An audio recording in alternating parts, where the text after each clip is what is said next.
하박국 3장 17절에서 18절 찾으셨으면 아멘. 찾으신 줄 알고 제가 먼저 한번 읽도록 하겠습니다.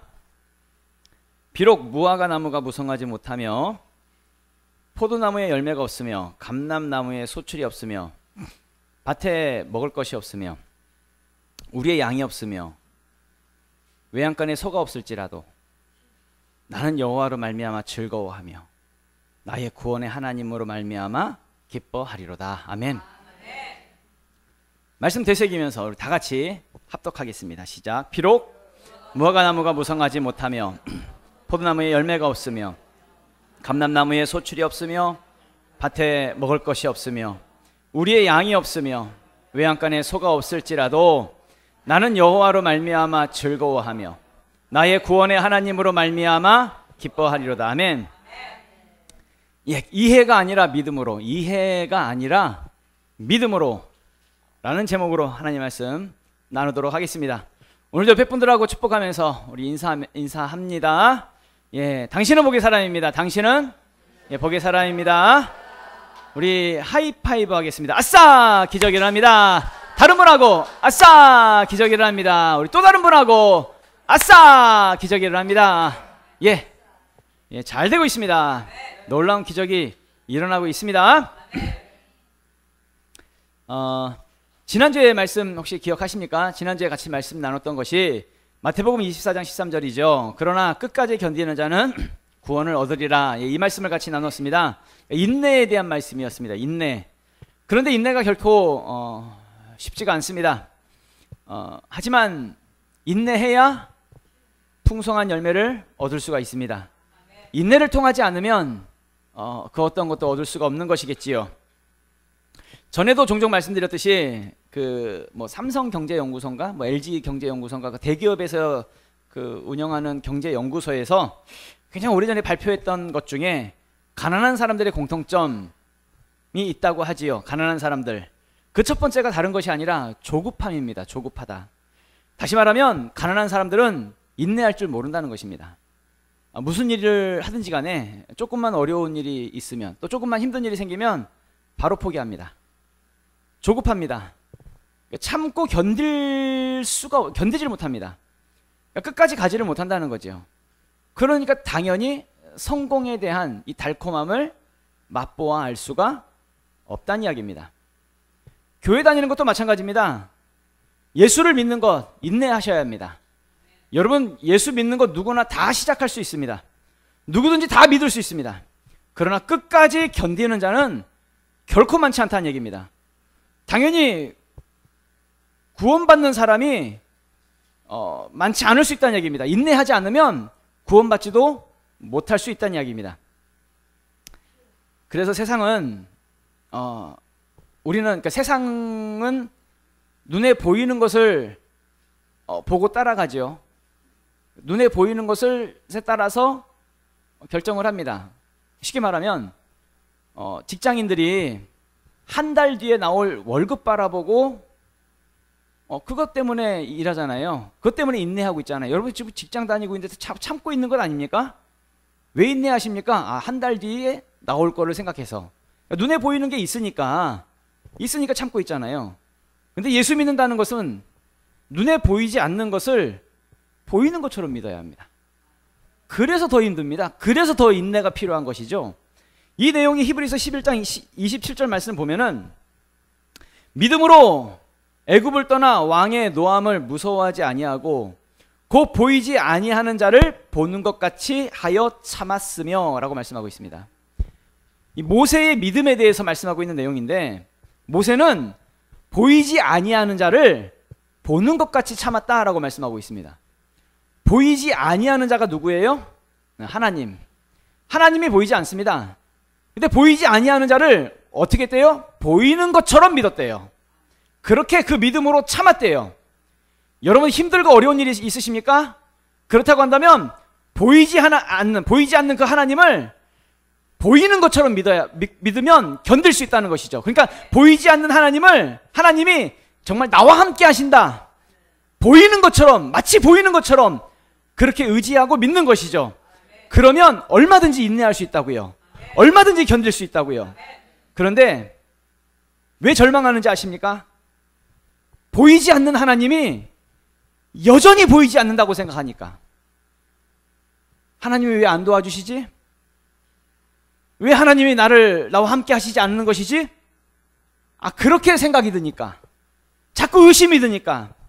그러니까 죽을 것 같고, 안 될 것 같고, 망할 것 같고. 그러니까 포기하는 것이죠. 견딜 수 없으니까 포기하는 것이죠.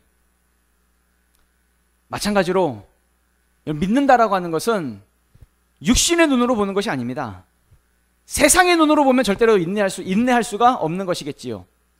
우리 예수 믿는 사람들은 육의 눈으로 보는 것이 아니라 영의 눈, 믿음의 눈으로 봐야 하는 것입니다.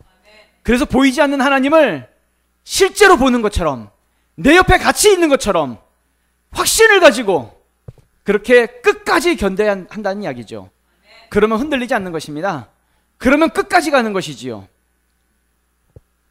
요즘 계속 하나님께서 주시는 말씀이, 계속 저에게 주시는 그 은혜가 하나님의 선하심을 맛보아 알지어다 에 대한 부분으로 계속 묵상하고 있습니다. 찬주가 아빠가 말씀 하나 꽂히면 맨날 그것만 한다고 했는데, 다른 말씀을 해볼까 했는데 또 계속 주시는 말씀이 하나님의 선하심을 맛보아 아는 것. 계속 그 부분을 계속 묵상하고 있지요. 때로는 내 인생 속에서도 이해가 되지 않는 일들이 일어날 때가 있습니다. 예수를 믿는데 정말 힘든 일이 일어날 수 있다는 얘기입니다. 왜 이런 일이 일어나는지, 왜 내가 이런 일을 당해야 하는지 이유도 알 수 없고, 지금 아무리 이해하려고 해도 이해가 되지 않고, 어떤 상황 속에서도 하나님이 보이지 않아요. 보이지 않는데 믿어야 되는 것, 이게 얼마나 고통인지 아십니까? 보이지 않는 그 하나님을 마치 보이는 것처럼 믿어야 하는 것. 그런데요, 그 보이지 않는 하나님을 정말 보이는 것처럼 붙잡고 나아갔을 때에 나중에 결론적으로는 하나님의 선하심을 경험하게 되더란 이야기입니다. 그러니까 눈에 보이는 대로 움직이지 말고, 세상 기준대로 생각하지 말고, 그 눈에 보이지 않는 하나님을 마치 내 앞에 계시는 것처럼, 실제 보이는 것처럼 그렇게 믿음으로 반응하라는 이야기지요. 그러면 정말 하나님의 선하심을 경험하게 될 것입니다. 그런 차원에서 오늘 본문의 내용이지요. 본문의 내용. 오늘 본문의 내용은 하박국서 3장 17절에서 18절 내용은 일반적으로 우리가 감사절 때 많이 보는 그 말씀 구절입니다. 그리고 혹은 또 감사에 대한 내용을 나눌 때에 많이 알고 있는, 많이 인용되기도 하는 그런 구절이지요. 하박국 선지자가 하나님께 감사하면서, 그리고 하나님을 높이고 찬양하면서 고백하는 그 내용, 이런 내용이지요. 무화과 나무에 나무가 무성하지 못하고, 포도나무에 열매도 없고, 감람나무에 소출도 없고, 밭에 나가서 먹을 것을 좀 따보려고 했는데 밭에 나갔더니 먹을 것도 없고, 우리의 양도 없고, 외양간에 소가 없을지라도 나는 하나님으로 말미암아 즐겁고, 나는 하나님으로 말미암아 기뻐할 거라고, 그렇게 하나님을 높이고 찬양하는 내용이지요. 정말 세상 속에서 되는 일이 하나도 없어요. 되는 일이 하나도 없어도 난 하나님으로 말미암아 기뻐할 거라고, 난 하나님 때문에 즐겁다고, 난 하나님 한 분이면 된다고, 이 아주 기가 막힌 이 고백을 하박국 선지자가 하고 있는 것입니다. 이 내용에 대한 배경은 이렇습니다. 배경. 하나님이 하박국 선지자에게 말씀하시는 거예요. 이스라엘 백성들을 멸망시키겠다고.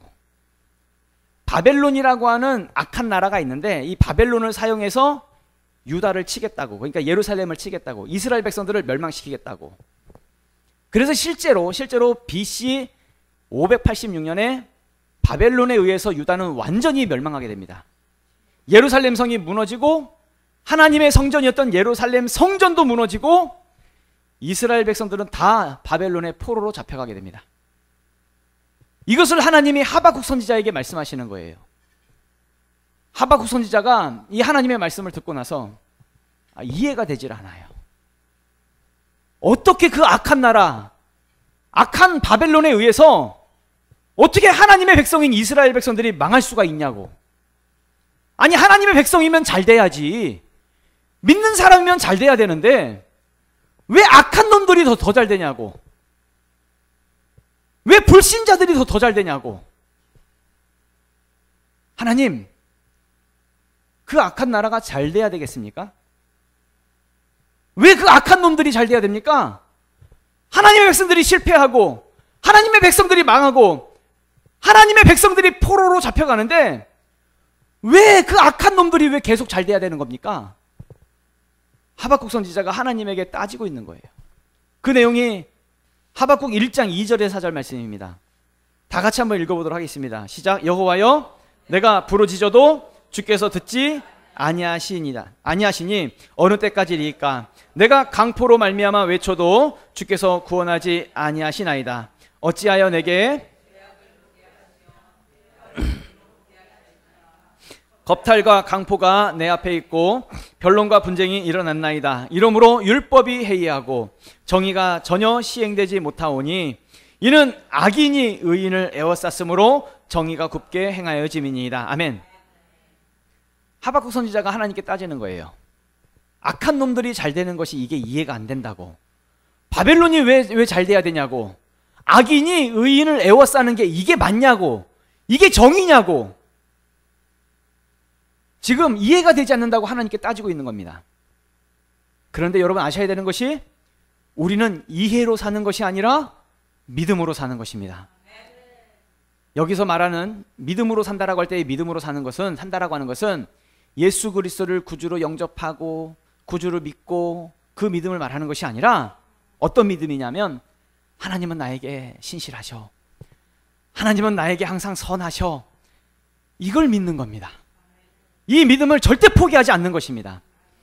하나님은 항상 나에게, 우리에게 선하다라고 하는 것을 믿으십니까? 만약에 믿는다고 한다면, 하나님은 정말 나에게 선하시다라고 하는 것을 믿는다고 한다면 정말 이해가 되지 않는 상황, 혹은 정말 내가 감당할 수 없는 그 고난의 상황이 있다 할지라도 하나님의 선하심을 믿는 겁니다. 그러면 끝까지 가는 거지요. 예전에 한번 간증했던 내용이기도 한데 혹시라도 못 들으셨던 분들도 계시지 않을까 싶어서 다시 한 번 더 말씀을 드려볼게요. 지명교회가 처음 생기게 된 이제 유래라고 해야 되나요?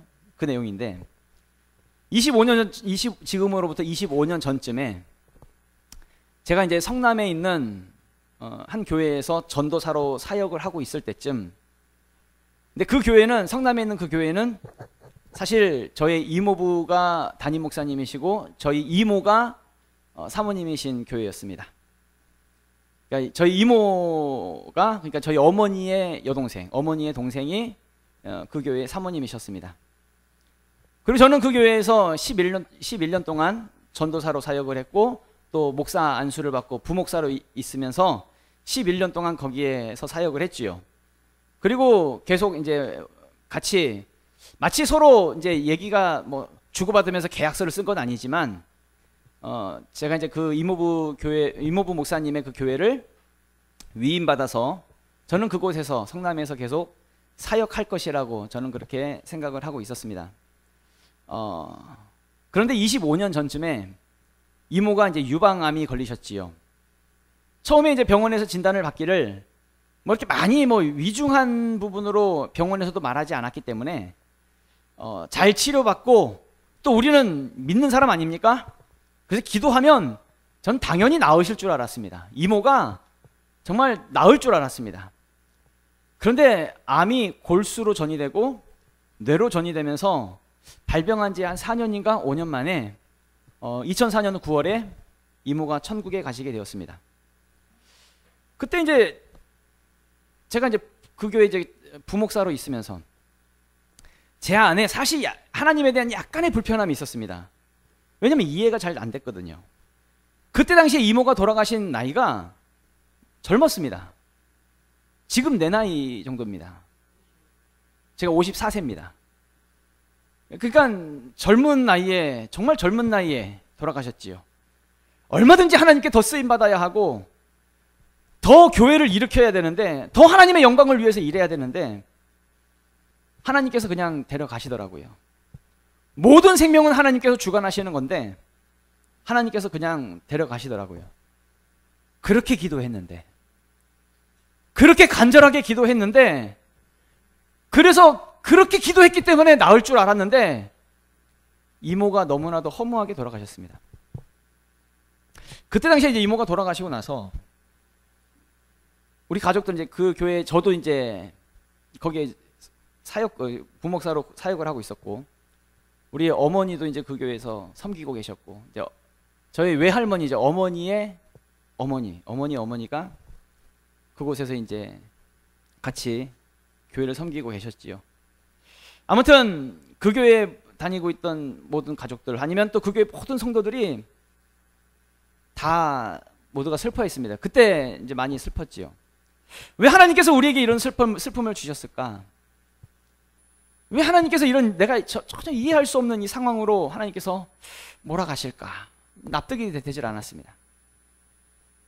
그리고 나서 조금 더 납득이 되지 않았던 것은 이모부 목사님께서 바로 그 재혼을 서두르시면서 3개월 만에 재혼을 하십니다.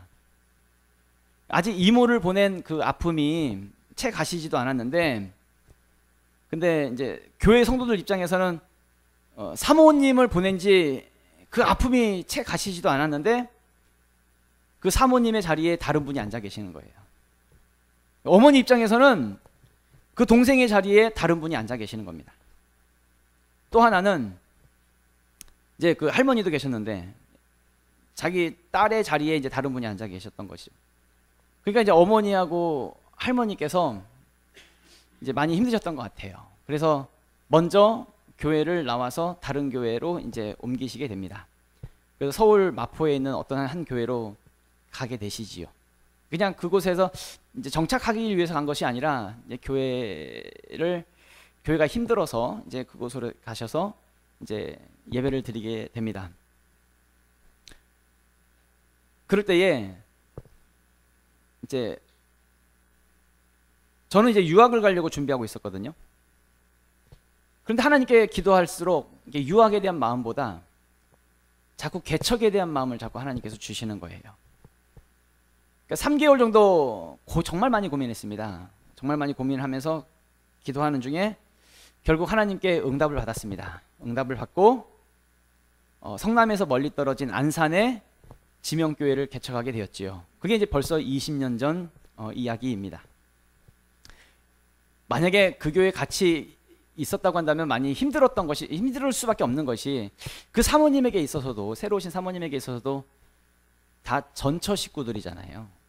전처 식구들이 교회에 있는 것이 결코 교회에 바람직하지 않기 때문에 나오는 것이 맞지요. 그래서 하나님께서 그런 부분으로 하나님께서 인도하신 것이 아닐까라고 생각이 들었지요. 그래서 어쨌든 개척을 했습니다. 교회를 개척하고 나서 교회를 개척했는데 더 이해가 안 됐던 것은, 하나님이 유학 가려고 했던 것을 내가 정말 결심하고 하나님이 그렇게 막으셨다고 한다면, 그렇게 개척을 시키셨다고 한다면 개척이 잘 돼야 되는데 전도도 안 되고 만나는 사람들에게 상처받기 일쑤고 너무 힘들었습니다. 그때 이제 새벽 기도하면서 많이 울었지요. 물론 매일 울었던 것은 아니지만 마음이 계속 슬펐습니다. 마음이 계속 아팠고 마음이 계속 힘들었습니다. 도무지 하나님께서 왜 나를 이렇게 인도하시는 것이지? 이해가 되질 않았습니다. 그러니까 내 계획대로라고 한다면, 내 원래의 계획대로라고 한다면 한 1년 정도 이제 어학연수 다녀와서 3년 정도 유학을 가고, 신학교도 이제 미국에 있는 플로 신학교 이렇게 알아보고 막 그랬었거든요. 그리고 유학 다녀와서 이모부 교회를 잘 물려받아서 이것이 모든 것이 하나님의 은혜라고 하나님께 감사하면서 사역하는 거, 이러면 얼마나 좋을까. 그런데 이모가 암에 걸리는 순간부터 이 모든 나의 계획들이 다 꼬이기 시작합니다. 결국 교회를 개척하게 되었고 하루하루가 막 힘든 날들을 보내는 거지요. 모든 상황들이 그때는 이해가 되질 않았습니다. 그렇게 개척을 하고 3년이 지나고 4년이 지나고 한 5년째쯤 접어들 때쯤이에요. 신기한 거는요, 하나님 앞에 내가 어떤 부분들이 통과가 돼서 그렇는지, 하나님께서 나를 단련하고 훈련시키는 과정이었는지, 어쨌든 그 순간부터 한 명씩 한 명씩 전도하면 그래도 교회에 앉아서 정착이 되는 거예요. 그때 한 가정이 들어오는 게 저에게 충격이었습니다. 2009년도에 우리 임창경 집사님과 용권사님이 오시면서 우리 지훈이하고 성훈이를 같이 이제 데리고 우리 교회에 출석하시는 거죠. 아유, 등치 큰 놈 둘이 앉아 있는데 교회가 꽉 차 있는 것 같았습니다. 그때 충격이었습니다. 그때부터 신기한 건 뭐냐면 하나님께서 교회를 조금씩 부흥시켜 주시더라고요. 하나님께서 교회의 방향을 전통교회의 방향이 아니라, 기존의 교회 방식이 아니라 제자 비전으로, 그리고 셀교회로, 그리고 G12라고 하는 이 방향으로 잡게 하셨고, 비록 성장은 더디지만 튼실하게 교회를 이루어 가도록 그렇게 하나님께서 우리 지명교회에 은혜를 허락하셨죠. 그리고 한참 지나고 나서야, 나중이 돼서야, 그 모든 이해가 되지 않았던 그 상황들을 나중이 돼서야 이해하게 되었습니다. 하나님은 안 되네. 우리 지명교회를 세우시려고 하나님은 우리 지명교회를 세우시려고 21년 전에 이모의 죽음을 사용하셨던 거죠. 물론 그때는 이해할 수가 없었습니다. 그런데 하나님의 선하심은 단 한 번도 나를 떠나본 적이 없었다는 이야기입니다. 하나님은 그렇게 지금까지도 나를 인도하고 계시고, 앞으로도 하나님은 나를, 하나님의 선하신 계획 가운데 나를 그렇게 인도하실 것입니다. 생각해보면 여러분들 인생 가운데에 우리의 모든 삶이 다 여러분들 이해가 되십니까? 우리에게 일어났던 모든 일들이 여러분들 다 이해가 되십니까? 그렇다고 한다면 이해가 되지 않을 때, 이해가 되지 않으면 하나님을 떠나시겠습니까? 이해가 되면 예배하고, 이해가 되면 찬양하고, 이해가 되면 그때 하나님 믿겠다고 그렇게 하시겠습니까? 아니면 비록 이해가 되지 않더라도 끝까지 하나님을 믿고 따르시겠습니까? 이해로 믿는 게 아닙니다. 믿음으로 믿는 거지. 사도행전에 보면 스데반 집사가 나옵니다. 사도행전 6장에서 스데반 집사가 집사로 임명을 받아요. 그리고 7장에서 돌 맞아 죽습니다. 성경에서 보면 정말 짧게 등장했다가 사라진 대표적인 인물 중에 한 명이죠. 그런데 스데반 집사는요, 누가 봐도 능력의 사람이었고, 누가 봐도 성령에 사로잡힌 사람이었습니다. 사도행전 6장 5절에 보면 스데반에 대해서 이렇게 말을 하죠. 온 무리가 이 말을 기뻐하여 믿음과 성령이 충만한 사람 스데반과 라고 말을 합니다. 스데반이 어떤 사람이래요? 믿음과 성령이 충만한 사람. 한 구절만 있는 게 아닙니다. 사도행전 6장 8절을 보면 스데반이 은혜와 권능이 충만하여 큰 기사와 표적을 민간에 행하니, 아멘. 스데반이요, 은혜와 권능이 충만해가지고 가는 곳마다 기사를, 표적을, 하나님의 역사와 능력을 나타내는 능력의 사람이더란 이야기죠.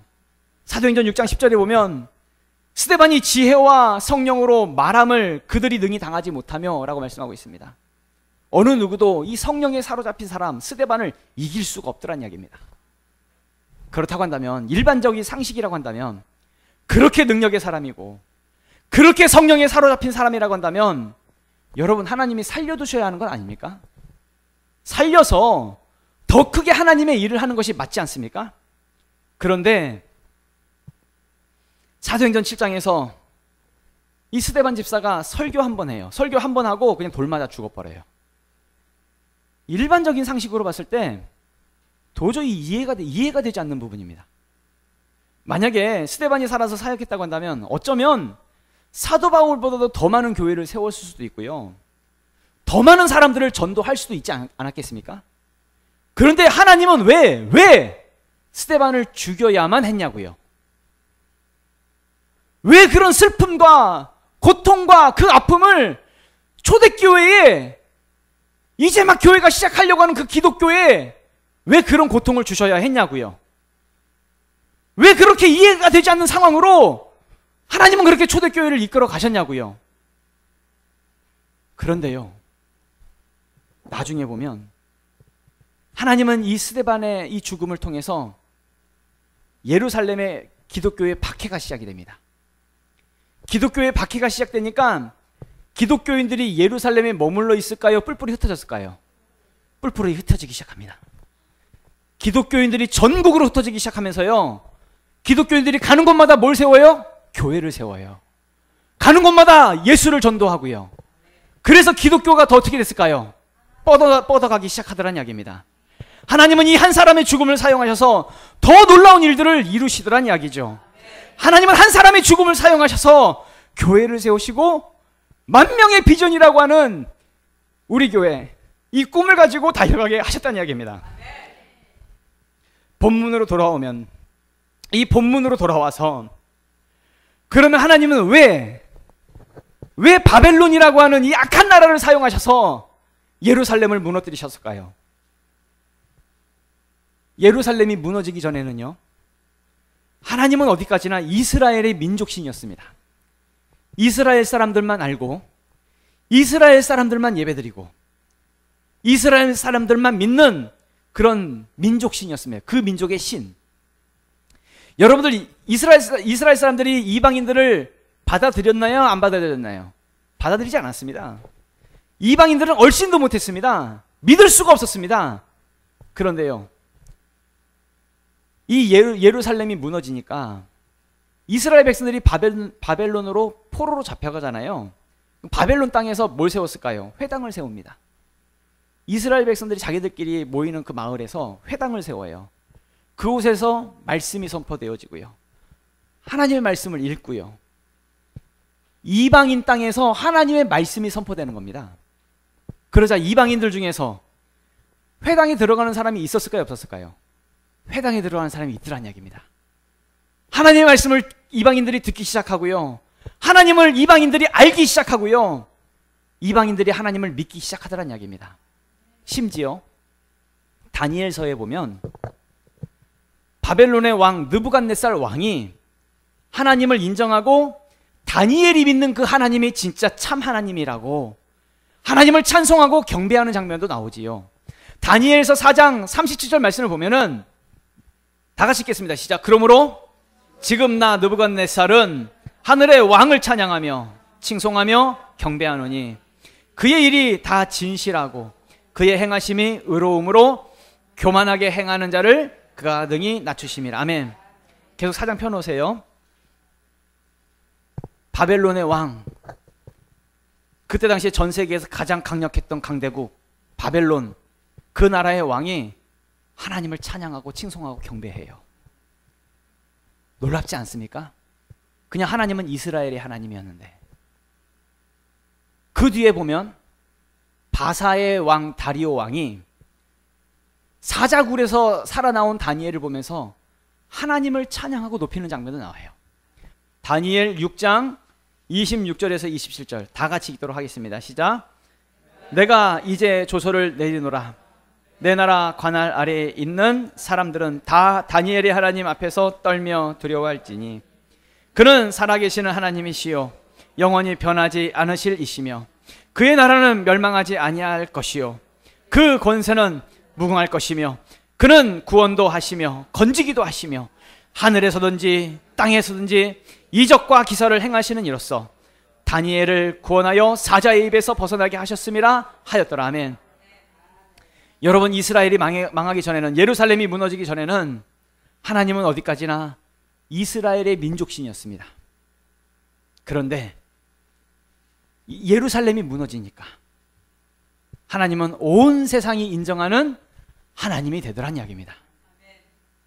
그래서 하나님이 이 내용을 하박국 선지자에게 말씀하시는 거예요. 아니야.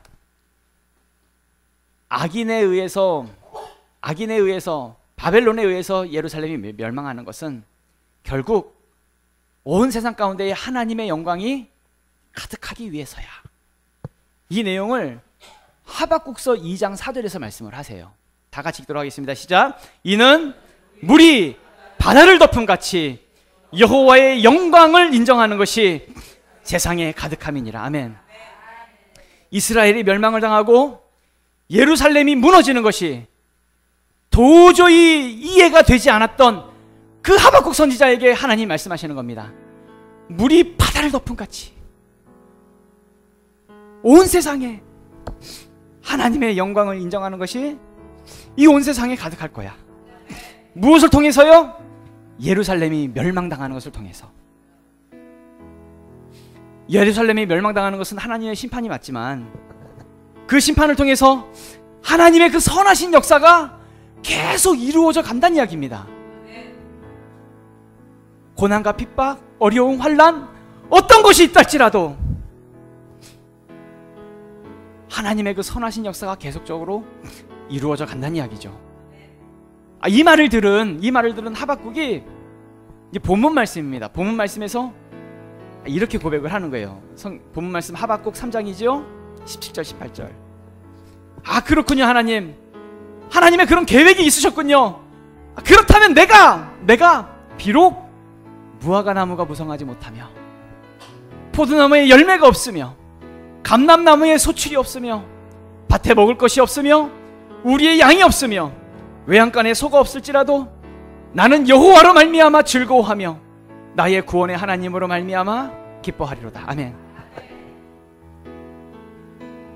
솔직히 무화과나무에 아무것도 없는 것, 그게 뭐가 기뻐할 일입니까?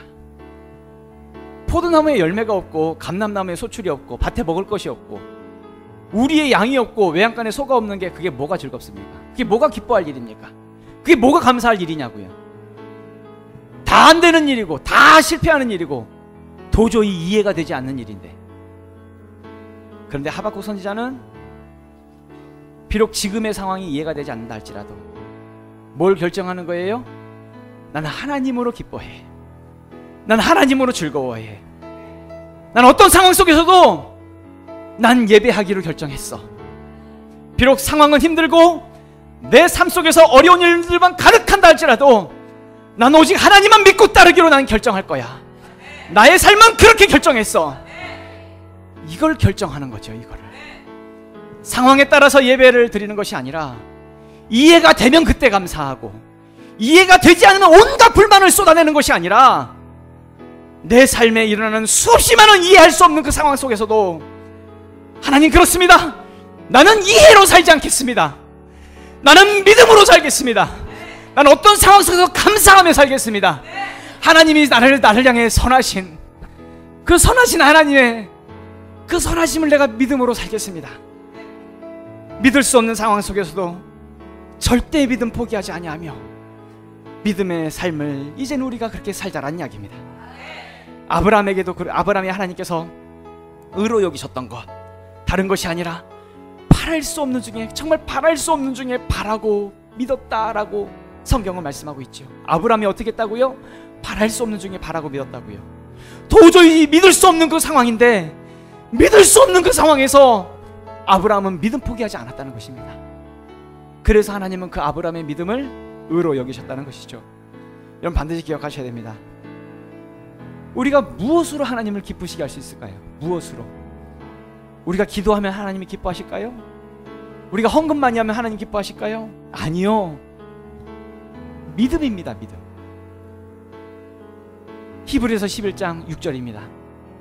히브리서 11장 6절 다 같이 읽도록 하겠습니다. 시작. 믿음이 없이는 하나님을 기쁘시게 하지 못하나니 하나님께 나아가는 자는 반드시 그가 계신 것과 또한 그가 자기를 찾는 자들에게 상 주시는 이심을 믿어야 할지니라. 아멘. 다 같이 일어나서 기도하도록 하겠습니다.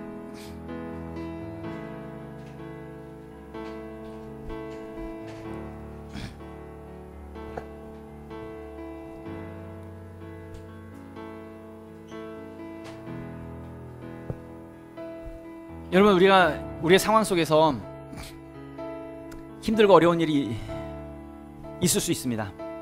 특히 믿음 생활을 하다 보면 이해가 되지 않는 상황들을 경험할 때가 있어요.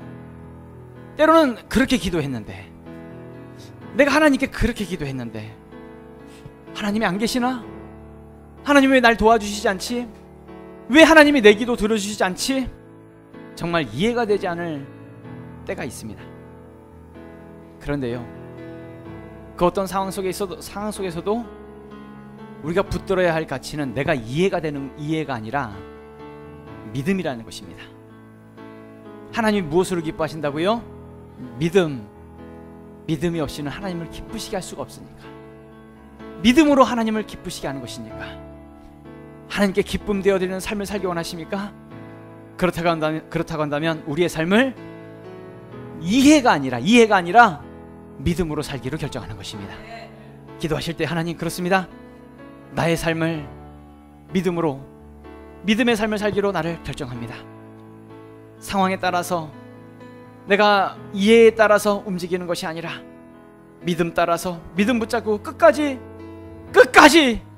견뎌내는, 믿음으로 살아내는 하나님 우리가 될 수 있도록 도와주시옵소서. 우리 주여 한번 외치고 우리 통성으로 기도하도록 하겠습니다.